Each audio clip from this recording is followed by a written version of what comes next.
And that, Sonny Jim, is why Ingmar Bergman is destined to become America's darling. Illuminating. No, wait. Illuminating. So, Starchibald, my good friend, I got a poser for you. You know how we Rangoons are incapable of saying key words like, or shit, or even the dreaded c***, and instead we just let out those censor bleep sound effects? It is one of several banes of my existence, yes. Do you think that's physical or psychological? Huh. You know, I never really thought about it. I always vaguely attributed it to preemptive busybody protection, or post-production. Yeah, those are all potential culprits, but, what if it's all in our zesty brain meats? So you're saying, theoretically, that if some foul-mouthed non-Rangoonian entity were in a Rangoonian body, say via brain transplant or plot convenience, borrowed from a TV series certain internet reviewers we know are absolutely obsessed with, the world might actually hear a Rangoonian mouth utter those key expletives? Makes you think, doesn't it? Makes me think the only thing less likely to happen is us showing up on Channel Awesome with Well, that's a bit of an overreach.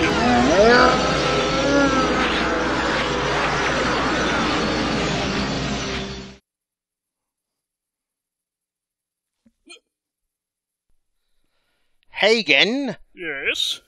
Me too. Oh, fuck. I'm a Muppet. Me too. Oh, boy. Finishing reviewing Biggle's Adventures in Time in her compound one night, Diamanda Hagan was shot dead by a gang of strident atheists. She found herself in the present, facing a reflection that was not her own and driven by an unknown force to review exploitation films from the 1930s. Her only guide on this journey is Alistair the Homeless Bastard, a drunken actor who only turns up in the Freaks review. And so Hagan finds herself leaping from reviewer to reviewer, watching ancient exploitation movies and hoping that her next leap will be the leap home.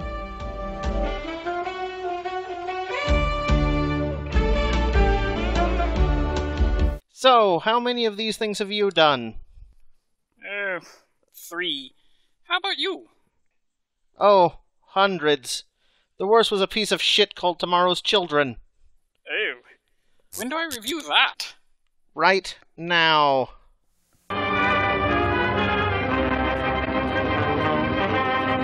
But how scary can it be, really? I mean, those kids look excited to meet the flashiness that tomorrow will bring.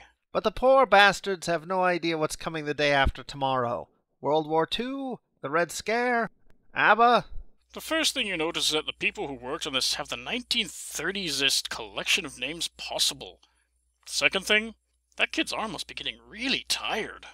He has to spend 24 hours pointing or tomorrow will never come. And tomorrow must have come or they wouldn't have made this fucking movie. Right from the start we meet this young couple, Jim and Alice. Jim is desperately trying to guilt-trip Alice into marrying him. Ask me, you don't want to marry me. She's just not turned on enough. Whine louder. Is he actually in the Navy, or did she just buy him that hat to shut him up about marriage? No, he's actually in the Milk Corps. Naturally, talk of marriage spawns talk of children. The first one would be a boy, and we'd name him after you. Well, that's Oedipal.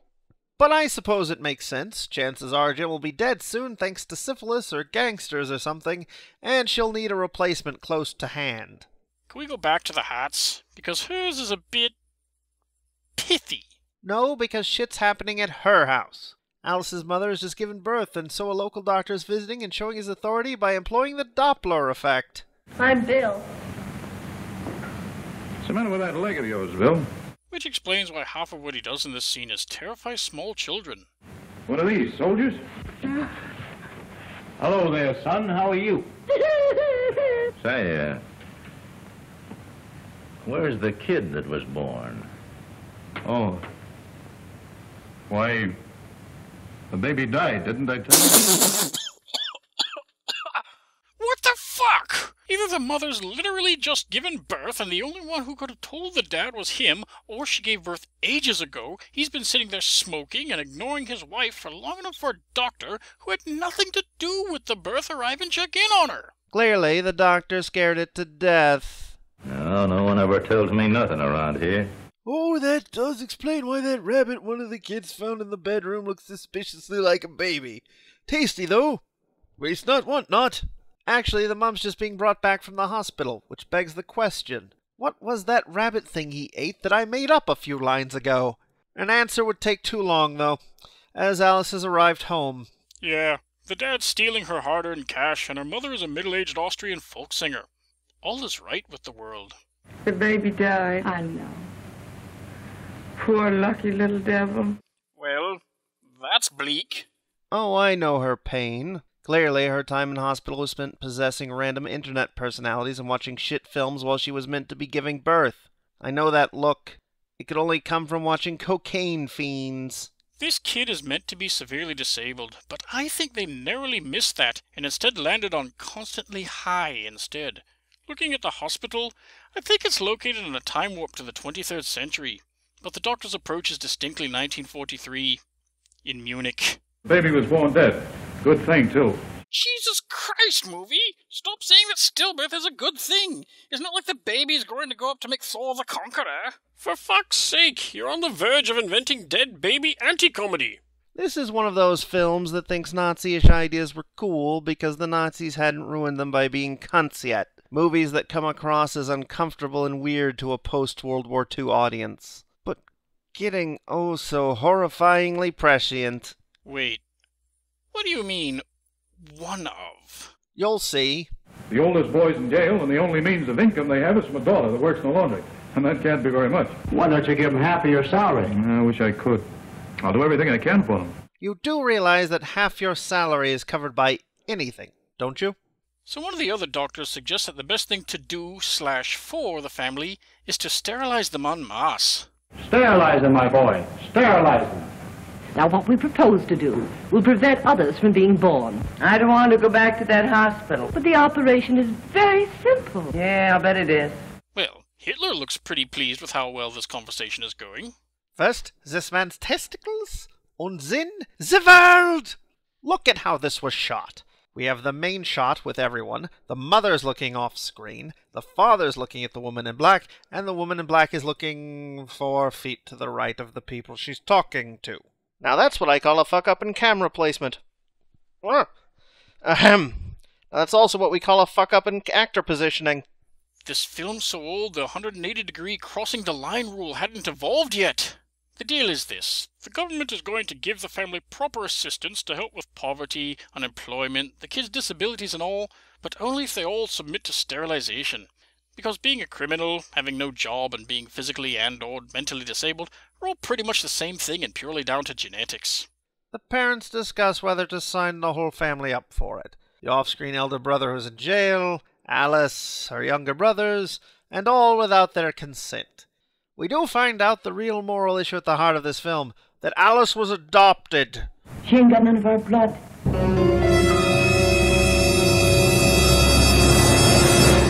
Forced sterilization is fine, but forced sterilization of somebody not closely biologically related to an unemployed person is a step or 12 too far. So Jim is dropping Alice off home to hear the good news about her upcoming weight loss. How much does a womb weigh, anyway? I didn't know when I was you, and I don't know now. They need to keep Jim out of the picture for purposes of drama, so he's being sent off to the front with the rest of the Milk Corps. I'll be back in 2 or 3 days. Oh, I'll miss you, Jim. Yeah? The war against the Cheese Army was a senseless waste of life. Anyway, pre-spousal abuse. Now tell me you won't marry me. But, Jim, do you think that... Say, have I got to sock you to make you say yes? Hey, you said he was in the Milk Corps. He works in a laundry. They've barely got an army at all. You know, when it comes to bullshitting, you can dish it out, but you can't take it. Are you Alice Mason? Why, yes. But where am I and the kids? Hello, Alice. We're Jehovah's Witnesses. They let us in, and now as part of an ancient pact, your house is now a kingdom hall. They explain that she's going to be taken to the hospital, strapped down, and have her eggs hard-boiled. And you mean they're going to stop me from having children ever? Exactly. I'm all right, I tell you. I won't go to any hospital. Now, Alice, you must be reasonable. Stop being a bitch and let us destroy your organs! Personally, I can't see the issue. She gets a lifetime of guaranteed income from the government, she doesn't need to worry about any fucking kids, and in 50 years she can sue for compensation. It's a win-win-win situation. So Alice pulls the old convince them to let her collect a few things and then sneak out the window trick. Well, if you take my advice, you'll go in there and see what she's doing. I shall. She's gone. She's gone! And she took the light with her! Uh-oh. She's trying to escape on a boxcar. I've seen Confessions of a Trick Baby. I know where this is going. It's a girl. Leave me alone, can't you? I didn't know anyone else was in this car. Say, don't be like that. You and me is going to have some fun on this trip. She's on the night train to Steubenville. This is why single women traveling alone by boxcar badly need their own pet rabid lesbian serial killer. But in a punch, he'll do. All in all, this is a great plan. Step 1, get out of the window. Step 2, become a hobo. Step 3, explain precisely what's happened to the first friendly, government-ish looking guy you come across. What's the big idea trying to do anything like that to a nice young girl like you? I'm all for you, kid. Now, what are you stopping here for? What is this place? The sheriff's office. I've been looking for you. Deep in the 23rd century, Doogie Howser is stealing random stuff before slowly realizing that he's about to shit himself. Now, who drank that orange juice? Orange juice? Why, yes, there was an ounce of castor oil in it.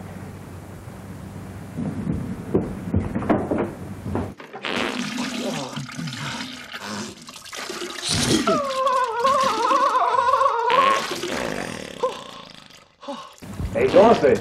Yeah, They're calling you. yeah. Well, this time you'll have to wait.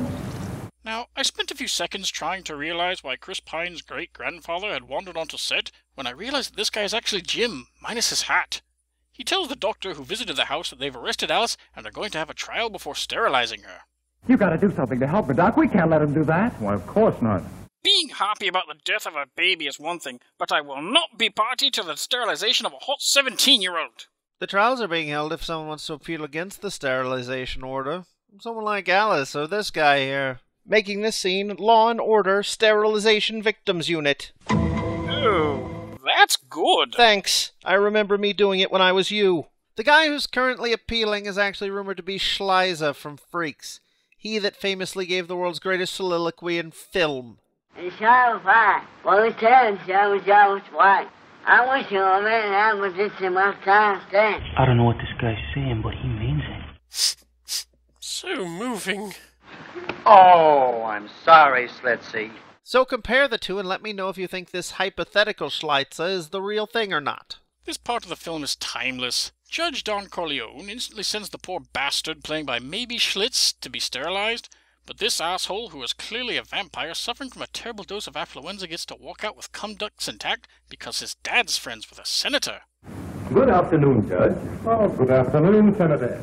I only took this case as a special favor to my old friend. He's got Betty Rapin eyes. No, we did that joke in Torture Ship.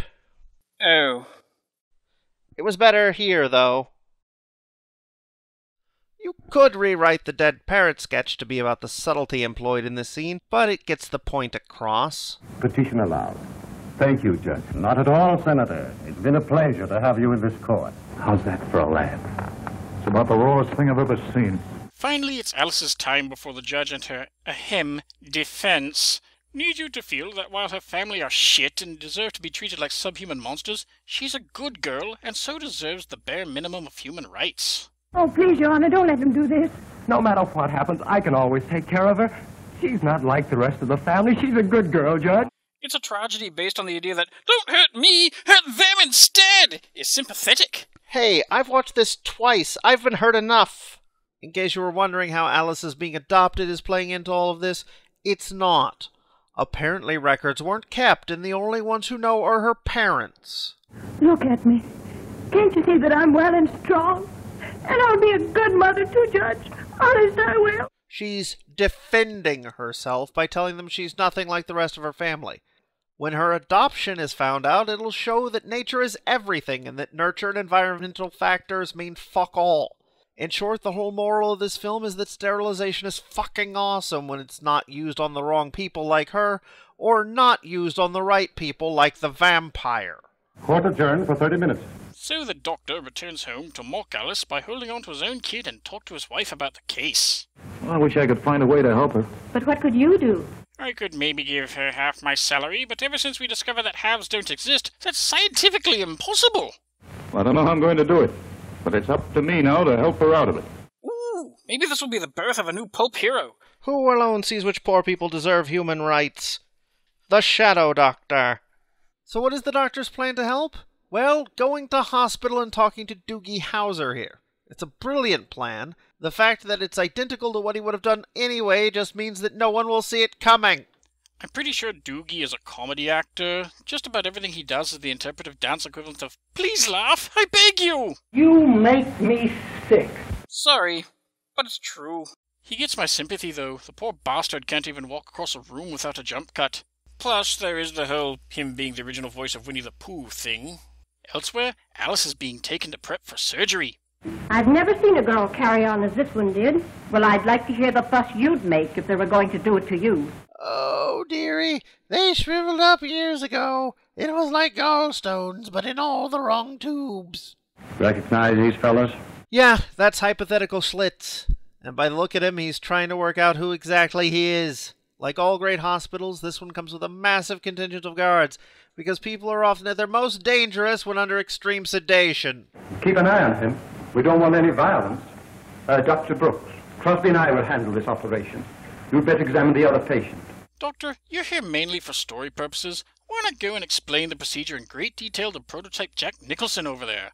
Just in case the audience doesn't know what sterilize means. This is done by the excision of part of each seminal duct, which is then tied off. I see. Simple, isn't it? Nothing to it. It was a few more years before humanity had perfected the technological marvel that is Jack Nicholson. When the patient's wheeled out, he runs into his nervous parents. He's a criminal who's been brought in from jail for the procedure, and his crime? Hijacking the narrative. The doc here just wants to cut a little of the badness out of me. If only I'd gone on that mysterious cruise on board the HMS Torture Ship. That sentence might be a little more literally true. It looks like they were really excited that they were able to introduce this guy into the story naturally. That they could explain sterilization and let us see the process without giving everyone the vapors by involving a woman. But, in their excitement, they forgot that none of this was needed, because they'd mentioned Alice's jailbird brother near the start of the film. The oldest boy's in jail, and the only means of income they have is from a daughter that works in the laundry. A guy who, like him, is going to have to be taken from jail to be sterilized. But apparently, just off screen. Say, Doc, how much longer is this gonna last? They're almost through now, Spike. Both literally and figuratively. Anyway, back with Alice for some hardcore begging. Oh, Dr. Brooks, must I go through with this? Can't you get him to wait till tomorrow? Please, Dr. Brooks, you're my only hope. Ah, the 30s, when doctors were smokers, the police were racists, and... That one's still true. Ah, the 30s, where, regretfully, very little was different than it is now. Dr. McIntosh, can't you refuse to perform this operation? Refuse? I? You must be joking. I've already charged the machine that goes ping. Oh, my burrito is done. Alice, I've done everything I can. It may mean that I must resign. You've been awfully good to me. I'll never forget that. Well, we're going to get you ready now. Bet you didn't know I was a barber. What the fuck did you just say? Bet you didn't know I was a barber. Alice, I demand to see her pull before you let her touch your pubes. Just in case. You've done hundreds of these reviews since you watched this last, and that's the best joke you could come up with? Hey, it's a pubic hair joke from 1934. I'd like to see you do better. And if such a thing were possible, I'd try. Anyway, I just kind of assumed that pubes were the sort of thing everyone pretended didn't exist in 1934. Kind of like Michael Cera today. Any acute nervousness, Doctor? Only ugly nervousness and occasional flurries of a fairly attractive type of apprehension. Calling Dr. Brooks. Calling Dr. Brooks. So Jim has enlisted a local priest to talk to Alice's parents. Why? I don't know. They can't stop anything, and no one knows she's adopted but them, so she can't be asking about that. He clearly came over with the priest to cut some random organs out of the parents in revenge for the sterilization, but found them too drunk and babbling for it to be sporting. Hello, Dr. Brooks. This is Jim Baker. Mrs. Mason keeps asking for you, and Father O'Brien says I should ask you to come over as quick as you can. All right, Jim, you go back to the house and wait for me there.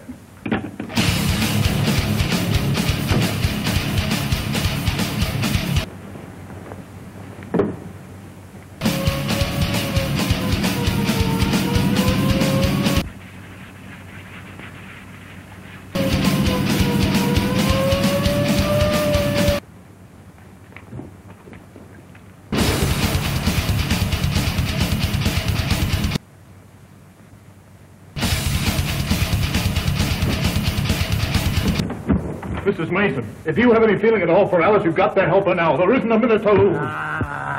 So the mother tearfully explains how Alice was adopted when her birth mother left her over when she was only 6 months old. How the fuck did no one notice a 40-year-old woman go from not pregnant to raising a 6-month-old child? And the ones who'd be in the best position to know about it would be local medical people and a local fucking priest. It's like the movie's trying to hide the fact that this is really stupid in the middle of the fucking shot. Yeah, if the priests and doctors don't know about it, then this woman's clearly a master of subterfuge. Fear her wrath. And they were going to... Come on, there's no time to lose. Well, now we know Alice is adopted. Fuck this woman. Yeah, I hope she pukes and drowns in her own vomit. We're the heroes. So, how's Alice doing? Ah, good. Nice of the hospital to reapply her makeup for a big day. You know, the closer we get to the end of this film, the weirder time gets. For instance, the surgeons were in the theater doing some last-minute cleaning when Dr. Brooks was rushing to Alice's house. Before they could even begin with the hardcore scarification, Brooks had managed to arrive, talk to the mother, drive to the local courthouse, and convince the judge to phone the hospital to stop the operation. Were we in time, sir? You were. Thank God. Moral of the story? Only mutilate the non-adopted without their consent. We're getting married today. Congratulations. And we have you to thank for it, Doctor. Oh, nonsense. It's all in a day's work. Calling Dr. Brooks. Excuse me, I think there's another case for me to get unusually attached to. And then it's over. The ending arrives like the sudden stop at the bottom of a lift shaft. This is shit, and the title has nothing to do with anything. Nothing else to add? Nope. And when you become me, you'll care about this film about as much. Most of this film was pointless, and the stuff that had a point wasn't very good. I wouldn't mind all the pointless shit, but they concentrated on the crap pointless shit. Imagine if they removed Doogie Howser and gave us some crap with the vampire. Why does he have so little self-control that sexually assaulting a woman in a courthouse seems like a good idea? Why does he look like Eddie Izzard playing Ted Cruz? So many questions! Every question answered about that character raises 12 more. The stuff that was pertinent to the story was just warped.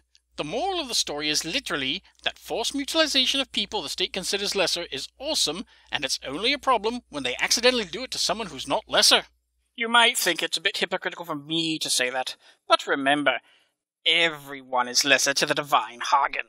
And I don't need to prove anything by using surgery to be a cunt. Yeah, this is shit. Very shit. And you need to watch it again. Oh, fuck.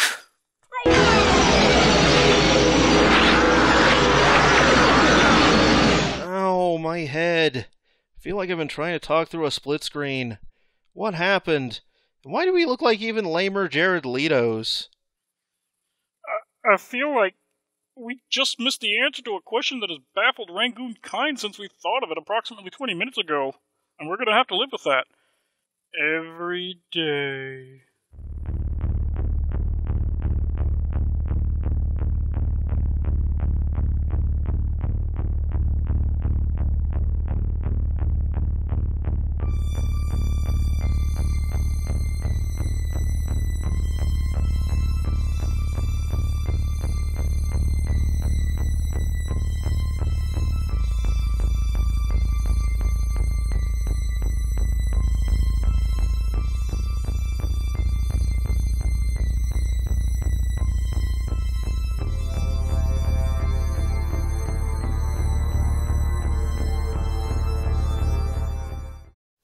Hello, my name is Diamanda Grace Jones Hagan, and I would like to talk to you today about minion starvation.